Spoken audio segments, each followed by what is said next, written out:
Lil Durk est clairement dans de gros ennuis. C'est pas du tout la première fois qu'il a des problèmes judiciaires durant sa carrière, mais cette fois-ci, on dirait qu'il s'en sortira pas aussi facilement. Après avoir connu une ascension inarrêtable jusqu'à atteindre le niveau de superstar international, il avait clairement déclaré ne plus faire partie d'un gang et être sur un tout autre et meilleur chemin. Mais vous savez qu'avec la rue, c'est comme un pacte, tu pourras jamais la quitter comme tu le souhaites. Et cette vie de gangster va finir par brutalement le rattraper malgré tous ses efforts. Car pour ceux qui le savent pas, Lil Durk il est actuellement enfermé dans une prison fédérale depuis plus d'1 an, dans une affaire de meurtre dans laquelle il est clairement accusé d'être le commanditaire. Bienvenue à vous pour une nouvelle vidéo, c'est votre gars Mehdi. Et si vous voulez éviter de manger des nouilles comme Lil Durk à la prison fédérale, abonnez-vous vite à ma chaîne. Et promis que si un jour vous avez des ennuis, je vous engagerai un avocat et payerai même votre caution. Parce qu'aujourd'hui on parle clairement d'un rappeur qui risque de passer sa vie derrière les barreaux ou encore pire, la peine de mort. Commençant le rap par passion, mais surtout parce qu'il y a vu une porte de sortie, Durk Banks de son vrai nom, c'est d'abord un mec super intelligent et débrouillard qui veut juste fuir la zone mal fréquentée dans laquelle il est littéralement bloqué. Après avoir vu de ses propres yeux des proches de lui comme Chief Keef réussir à le faire, Monsieur Banks lui va décider de travailler d'arrache-pied et de passer à l'étape supérieure. Et on dirait que ça finira par payer parce qu'après être parti d'en bas, il va avoir une forte croissance dans sa carrière. Car il est à l'heure actuelle considéré comme l'un des plus gros rappeurs de ces dernières années. Suite à la disparition de son ami King Von, il va littéralement tripler ses chiffres. Il s'est même permis de se surnommer la voix de Chicago. Autrement dit, c'est un peu le porte-parole de tous les enfants du ghetto. Il finira même par inviter les plus gros artistes du game comme J. Cole ou encore Drake, et les musiques en question, c'est tous des purs cartons. Il s'était même fait un petit kiff en collaborant avec une star montante de la musique country, Morgan Wallen. Mais avant d'en arriver là, Durk il a grandi à Lamron tout en représentant le gang des Black Disciples. Il a toujours paru plus malin que les autres et il s'est rapidement concentré sur la musique, en essayant toujours de montrer autre chose de lui que son passé dans la rue. Il y a un peu plus d'1 an, il avait publié un message en disant que son casier judiciaire venait tout juste d'être effacé et qu'il est la preuve vivante que tout le monde ait le droit à une deuxième chance. Et il a même monté son association à but non lucratif avec laquelle il dit clairement avoir pour but de réduire la violence dans sa ville jusqu'à ne plus voir une seule goutte de sang couler, tout en sachant que c'est un objectif pas du tout simple à atteindre.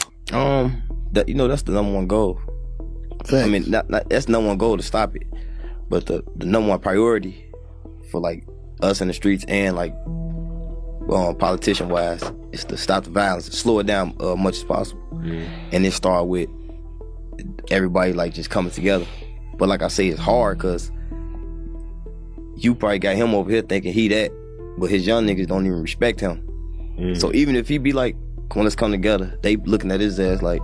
Et il va pas se limiter aux interviews pour nous montrer qu'il a vraiment pris en maturité, il va aussi mettre des actes sur ses paroles. Pour commencer, il va se débarrasser de ses mauvaises addictions telles que les pilules ou encore la codéine. Tu sais, ce poison violet qui se mettent tous à boire dans leurs clips. Bah il va mettre une croix sur tout ça en s'inscrivant dans un centre de désintoxication. Alors qu'il était en plein rush dans sa carrière, il va y mettre une pause de plusieurs mois afin de revenir un peu plus clean. Tout ça parce qu'il s'est rendu compte qu'il est arrivé à un certain niveau et qu'il y a plein de petits jeunes qui le prennent pour exemple. Par la suite, il va essayer d'ouvrir son propre centre de désintoxication avec des tarifications à la portée de tous, afin que tous les jeunes qui sont dans la même situation mais qui n'ont pas forcément les moyens puissent bénéficier de soins et d'aide à la personne comme tout humain. Et en rentrant de son stage de désintox, Durk il a aussi sauvé la vie de son ami OTF Doudilo, qui était littéralement dans la même situation à cause de la boisson violette, et il lui payera ses 6 mois dans un centre de désintox avec des frais s'élevant à plus de 100 000 $. Après cette sérieusement rangé dans sa religion qu'est l'islam, Durk tente de mettre un terme à l'ancien chapitre de sa vie et de tourner la page du livre. Et il nous le fera savoir via des posts Insta en disant « Je ne suis plus un membre de gang, je suis musulman. » En gros, ce que je disais sous mon post, c'est que tu peux pas jouer sur les deux tableaux. Donc si tu me suis comme un frère, un ami ou encore une icône, suis-moi dans le nouveau chapitre de ma vie. Quand je fais de la musique, je rappe sur ce que j'ai vu et traversé. Je ne vous dis pas de le faire, il y a une grosse différence. La musique ne change changera pas, par contre ma vie peut changer. Sachant qu'il a pas mal de vécu dans la rue et après s'être fait arrêter plusieurs fois pour port d'armes illégales, ou encore le jour où il a esquivé la prison à vie dans une affaire de disparition dans laquelle il était accompagné de son ami King Von en 2019. Mais malgré ses soucis, ce mec il a toujours esquivé les plus gros ennuis. Au point où Adin Ross, un célèbre streamer américain, était en train de réagir à un nouveau clip de Durk et tout se passait bien. Jusqu'au moment où il apercevra une dizaine de photos de Lil Durk en prison et là, il a plus rien compris.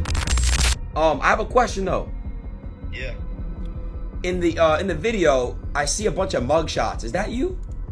Yeah, all my mugshots like in my past. You been in jail? They ain't a good thing. Nah. Yeah. Like how many times though, bro? How many mugshots up there?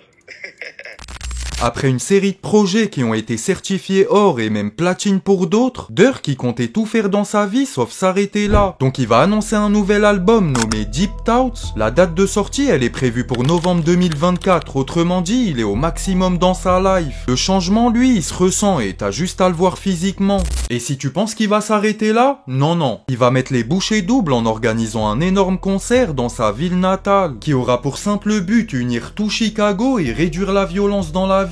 Dissuader les plus jeunes d'arrêter de s'en prendre à leurs ennemis et de se mener des guerres au même niveau que Call of Duty.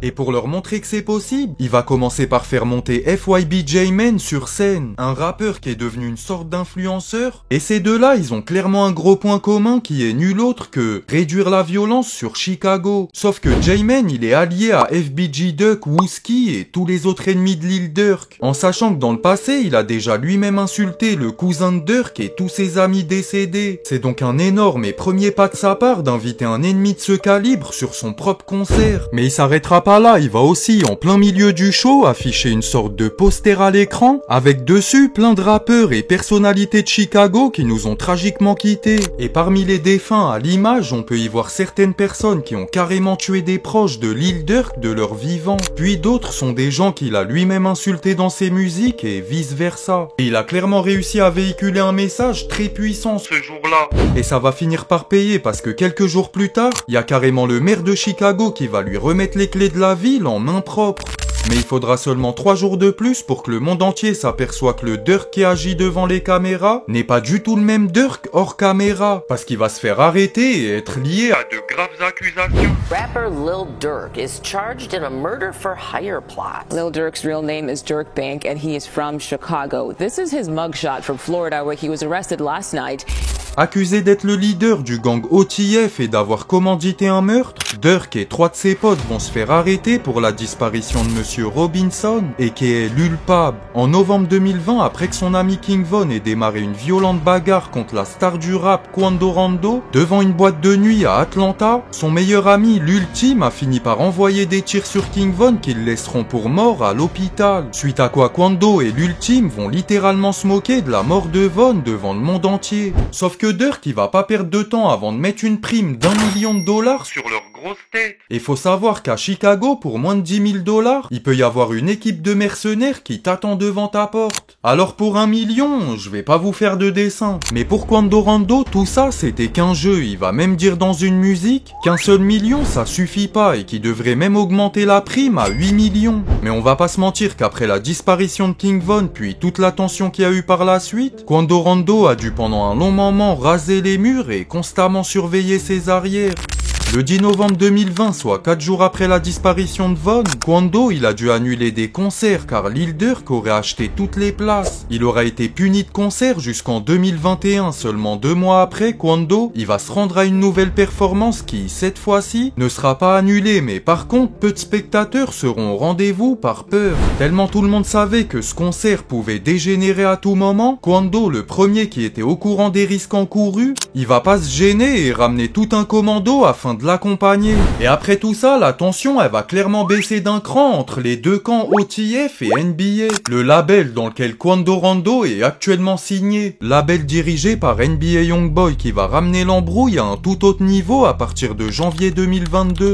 Lorsqu'il sortira une musique intitulée Bring the Hook, dans laquelle il moque la mort de Von sans aucune pitié. Marche arrière de possible entre les deux gangs. Des grands youtubeurs préviendront même Durk de ne pas continuer cette embrouille qui pourrait les emmener très loin dans le mauvais chemin. listen, we gonna be real, man. I gotta say this, because some of y'all in this room, y'all might not see next year. Y'all might not see next week. But you know, I understand what y'all going through. But I love all you young niggas in here, and I mean that shit. And I hope y'all make it out. I hope y'all make it the fuck out, man. Man, he like straight up, man. It's so crazy. This motherfucker really dropping tears for this shit, like shit for real, like. Mais c'est déjà trop tard. Durk, il avait déjà agi et s'était déjà embarqué dans une sacrée histoire. Selon l'enquête, ils ont l'air d'avoir pas mal de choses contre lui, par exemple des messages dans lesquels il disait clairement à ses tueurs à gages: ne réservez aucun vol avec une carte de crédit qui est liée à mon nom. Les personnes concernées par l'arrestation sont OTF Didi et OTF Vonnie ainsi que 072 Boogie. Ils se sont rendus en Californie afin d'y rejoindre Keyon Green qui est un haut gradé du gang. Mais à côté, ils planifiaient aussi de faire disparaître Quando Rondo et tous ceux qui l'entourent, qui se trouvaient lui dans cette même ville et au même moment. Et ils vont mettre en place une attaque avant d'agir en pleine journée dans une station essence. Quando Rondo, lui, il va miraculeusement s'en sortir. Quant à son cousin Lulpab, il va recevoir de nombreux morceaux de métal et se reposer éternellement à l'entrée de la pompe à essence. Autrement dit, il est malheureusement décédé sur le champ. Pendant que Quando Rondo, lui, était totalement sous le choc et n'a pas pu contenir sa tristesse en voyant le corps de son cousin sans vie. Ending of a shooting that started in Los Angeles, California. Sheriff's deputies pulling out a man who had been shot in an SUV. Savannah rapper Quando Rondo, a passenger in that car, frantic at the sight. Vous avez entendu Quando crier? Bah dites-vous que c'est là que Lil Durk va activer son mode démoniaque. Parce qu'il va utiliser la voix de Quando Rondo dans une de ses musiques et littéralement se moquer de lui. Par la suite, les tueurs de Durk, eux, ils se sont arrêtés dans un restaurant afin de discuter du partage de l'argent. Eh les gars, c'est moi qui lui a mis une balle en pleine tête, donc c'est moi qui prends le plus d'argent. Et moi les gars, je lui en ai mis 3 dans le thorax, c'est un peu grâce à moi si à l'heure actuelle, il respire plus. Ouais, bref, j'imagine même pas la discussion.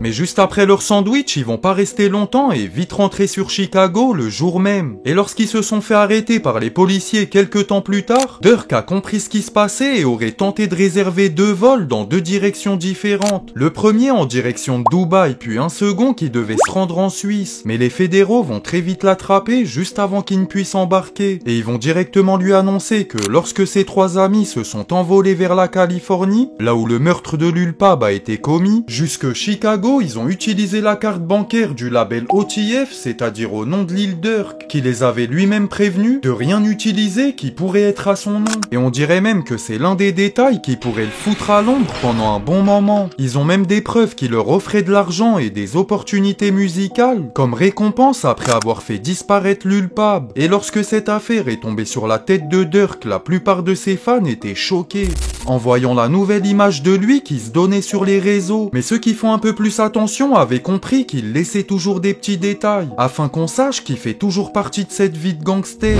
Dès la mort de son ami proche King Von, énormément de gens sur internet se sont mis à dire que Durk n'avait jamais tenu une arme ou encore qu'il n'était pas un vrai mec de la rue. Et vu que les 2 rappeurs étaient proches, les gens ont trouvé ça logique de les comparer. Sauf que Durk, il a toujours vu Von comme son petit frère qui tente de calmer et éloigner un maximum de la rue. Et il a réussi à faire en sorte qu'il se concentre sur la musique et encore mieux, il a réussi à même le faire quitter la ville de Chicago. Mais en fin de compte, peu importe où tu le mettras sur cette planète, les habitudes d'un homme de Chicago ne le quitteront jamais. Sauf qu'après sa mort, son ami Lil Durk va se prendre l'un des plus gros pressings de l'histoire d'internet. Slide for Von, le concept il est simple. Un tas d'adolescents derrière leur écran qui n'ont jamais fait de mal à une mouche, mais qui demandent à Lil Durk via d'innombrables commentaires d'aller faire du mal à Quando Rondo et son équipe afin de venger King Von. Et après la disparition de Lulpab, Durk va être invité sur la musique de Nardowick, un jeune rappeur de Jacksonville. Et il se permettra de dire dans son couplet: ils sont sur ma page à me dire tu dois venger Von, mais je sais qu'ils me trollent. Je suis dehors avec des gangsters, donc sois prêt, je les garde avec moi. Si tu dois te venger, fais-le avec du sang, vous le savez juste pas, mais c'est comme ça que ça doit se passer. Chut. Déjà, il nous dit chute comme s'il était pas en train de se balancer devant le monde entier. Mais bref, il s'arrêtera pas là puisque plus tard dans le même couplet, il nous dira « Tu ferais mieux de faire ce qu'on te dit car les gens peuvent mourir en mettant de l'essence. » Parce qu'ils ont fait disparaître Lulpab dans sa voiture qui, elle, était dans une station essence. Et celle-là, je mets ma main à couper qu'ils vont lui ressortir au tribunal. Sans compter son partenaire de Los Angeles et qui est Brick Baby, qui se permettait de balancer Durk en pleine interview sans aucune gêne. Oh yeah, Slide for Von, right? Yeah. They say you can't say that no more. Why? Oh yeah, because of no. Like They who died? say you can't say that no more. Oh, because of FVG Cash? Or who? Nah, cause Lil Bob. Ouais, il a clairement rien à voir dans l'histoire, mais il a fait le travail à la place des policiers. Alors que Durk, lui, c'est tout le contraire, il ne cherchait pas de buzz à travers cette histoire, et n'hésitez pas à te le faire comprendre sur les réseaux sociaux en nous disant « Le but n'est pas d'aller en prison, donc vous me verrez jamais faire le show ici pour faire le mec de la rue, car je suis la rue. » Mais après ce genre de message qui montre clairement qu'il n'a plus rien à prouver, il n'hésitera pas non plus à nous dire face caméra qu'il déteste les balances. Et dans cette situation, je pense qui s'adresse clairement à quelqu'un en particulier. Mais encore une fois, il est partagé entre ses deux vies, donc il a clairement le cul entre deux chaises, le Durk Banks. Parce qu'il va plus tard et encore une fois nous laisser un message en nous disant « Je vais commencer à rassembler la ville ensemble et faire ma part pour réduire la violence. Même si tu fais des choses bien à 99%, tu auras toujours des démons avec toi. Tu peux vite t'énerver et une seule réaction peut foutre en l'air $1 milliard. C'est pourquoi je dis plus de noms dans ma musique, je ne parle plus des morts non plus. Je ne cherche plus la mort, je cherche $1 milliard. Je veux que nos enfants grandissent en sécurité et puissent s'amuser et avoir une vraie vie. D'un côté, c'est la faucheuse, mais de l'autre côté, c'est le maire que Chicago n'a jamais eu. Je comprends plus rien. Parce que ouais, au final, on peut dire ce qu'on veut, mais ça change pas qu'il a fait pas mal de choses pour sa communauté. Mais d'un côté, on dirait qu'il s'est trompé dans ses paroles, parce qu'on pouvait voir une interview dans laquelle il nous disait clairement qu'il avait le don de détecter les balances, mais en fait, pas du tout. I really hate rats with real passions. Like, I hate you bad. I'm looking to the camera. I hate rat. Parce que la preuve, il a un ou même plusieurs amis qui vont le balancer dans son affaire actuelle. Dès que Durk et ses proches se sont fait arrêter il y a maintenant 1 an, une rumeur circulait comme quoi un de ses amis proches, OTF Jam, portait un micro sur lui depuis un moment et qu'il aurait cuisiné Lil Durk. Lil Durk been picked up by the feds. I don't know if he's been charged with nothing. Probably questioning and put an OTF in a lot of things. But I heard somebody named OTF Jam, they said they've been calling him a rat. My video earlier, I told y'all, if somebody say Durk's name, that's all it's gonna take to say that man's name. Pourtant, lorsque Jam était sorti de prison un peu de temps avant, Durk n'avait pas hésité une seule seconde à lui faire un don de $50 000 après sa libération. Leur histoire d'amitié, elle date depuis bien avant la célébrité. Après avoir fait 12 ans de prison, il va sortir et nous le dire en interview. 12 years, did my time, ain't told on nobody, ain't no fool shit on my name, so now I'm back. I'm living a life I never thought I'd live, you know. Why did you have to sit down for 12?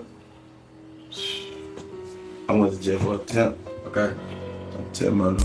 Mais dans l'affaire du meurtre de Lil Pab, c'est une toute autre histoire. Jam a été accusé par des amis à lui tels que OTF Twin d'être une snitch. Mais d'autres personnes, elles, disent qu'il n'a rien dit à la police. Donc en attendant, tout ce qu'on peut faire, c'est attendre le procès qui, lui, ne fait que d'être repoussé. Et toute cette histoire, on dirait que Durk, il la sentait arriver. Car il l'avait prédit dans ses récentes musiques telles que Federal Nightmare en disant « Supprime mon iCloud si je pense qu'ils sont sur moi. Quand le procès approche, les preuves sont pas dans ton phone, mais c'est ton pote qui te balance. Il est à la barre avec sa tête baissée comme s'il me connaissait pas. Puis ça ne sert à rien d'avoir un avocat si ton propre ami t'a balancé. Maintenant qu'il risque la prison à vie ou même encore pire, la peine de mort en Floride, on peut comprendre qu'il ait vécu de plein de trahisons dans sa vie, mais la vérité, c'est que s'il menait la vie qu'il prétendait avoir sur les réseaux, il aurait pas été dans de tels problèmes actuellement. Parce que malgré le fait qu'entre la disparition de Lil Pab puis l'arrestation de Durk et son équipage, plusieurs mois se sont écoulés et ça n'a pas empêché à Lil Durk de continuer ses activités sans jamais se ranger. Contrairement à ce qu'il disait souvent sur ses nombreux posts qui avaient pour but de prévenir les plus jeunes. Parce que maintenant enfermés, les fédéraux ils accusent clairement Lil Durk d'être le chef du gang OTF, mais surtout d'avoir commandité le meurtre du petit Lil Pab. Et la cerise sur le gâteau, c'est qu'il est même maintenant accusé d'avoir envoyé ses proches tirer sur les membres d'O-Block car ils n'ont pas voulu venger la mort de King Von. Et là tu comprends que le mec c'était tout le contraire de ce qu'il nous disait sur les réseaux. Mais surtout, il a perdu gros car Lil Durk, c'est plus de 100 000 exemplaires d'albums vendus à chaque sortie. Il fait plus de showcase depuis des années, mais prend plutôt des millions de dollars à chaque tournée. Mais maintenant tout ça, c'est terminé. Il va plutôt finir sa vie dans une cellule fermée sans aucune télé équipée. Puis il a même récemment été accusé de s'approprier les minutes de communication de téléphone des autres prisonniers afin d'appeler des témoins et de les soudoyer. Mais bref, tout ça, c'est la vie que Lil Durk a choisi de mener alors qu'il avait des millions de dollars et un avenir en sécurité. Et c'est dommage parce que maintenant qu'il est enfermé, il n'y a plus personne qui est prêt à donner autant d'énergie pour Chicago. Et n'hésitez pas à donner votre avis en commentaire sur le pourquoi du comment est-ce que ces gens peuvent prendre d'aussi gros risques alors qu'ils mènent une vie de rêve remplie d'opportunités. Et quand je vois tout ça, je me dis que le vrai GOAT, c'est Chief Keef et qu'est Sosa. Ce mec, il s'est barré au plus vite de Chicago sans jamais revenir et il mène sa meilleure vie. C'était votre gars Mehdi, j'espère que vous avez kiffé la vidéo et surtout elle a été montée par moi-même, donc m'insultez pas trop dans les commentaires.